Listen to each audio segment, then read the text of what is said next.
I wonder if this is a partial reason for Marvel Studios not revealing Werewolf by Night at San Diego Comic-Con, because reports are hitting the net that this thing is cheap looking, that it's very campy, and some people have even said that it's a complete disaster.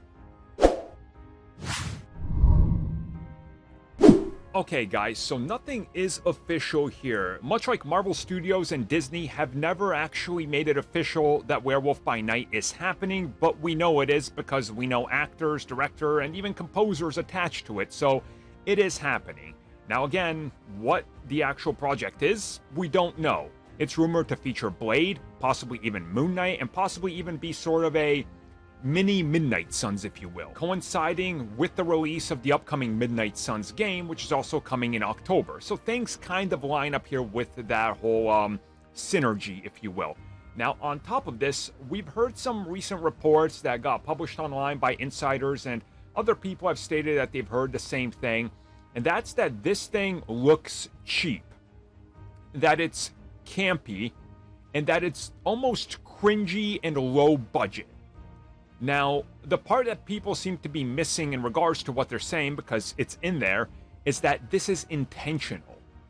Allegedly, Marvel Studios and Kevin Feige set out to make something that was going to be very much like a modern-day werewolf story.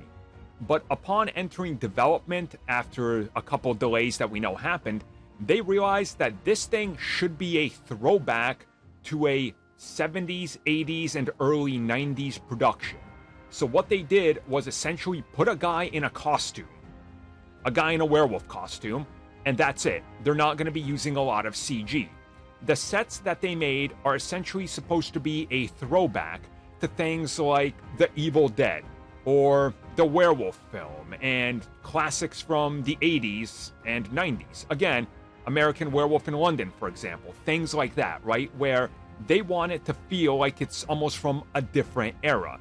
Now, if this, in fact, is true, this would track with the fact that this is supposed to be a project that was at one point a prequel set possibly in the 70s or 80s, establishing Jack Russell, which to me sounds like they're just making a piece of content that seems to fit into that era.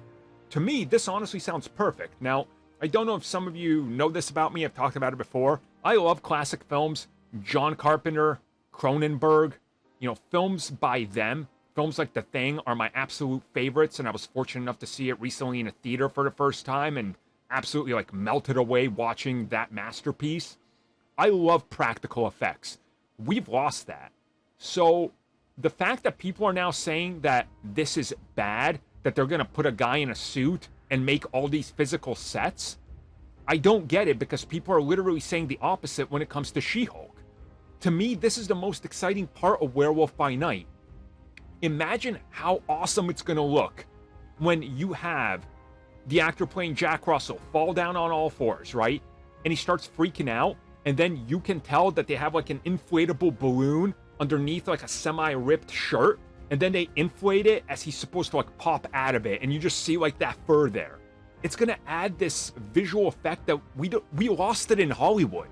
We don't do that anymore because we all just do CG now. I am in love with this. If this is campy and a throwback to the 80s, this is skyrocketing to my top 5 favorite MCU things ever, just by the sheer fact that they're going to have balls enough to go back to the way it was, which is what everybody's demanding now. I hope this is true, and I hope it is campy, and I hope they do just drop a dude in a suit, and I hope it's physical sets that look like that they were made on a shoestring budget like back in the day, because that's what made these things classic and got us to where we are today, for better or for worse.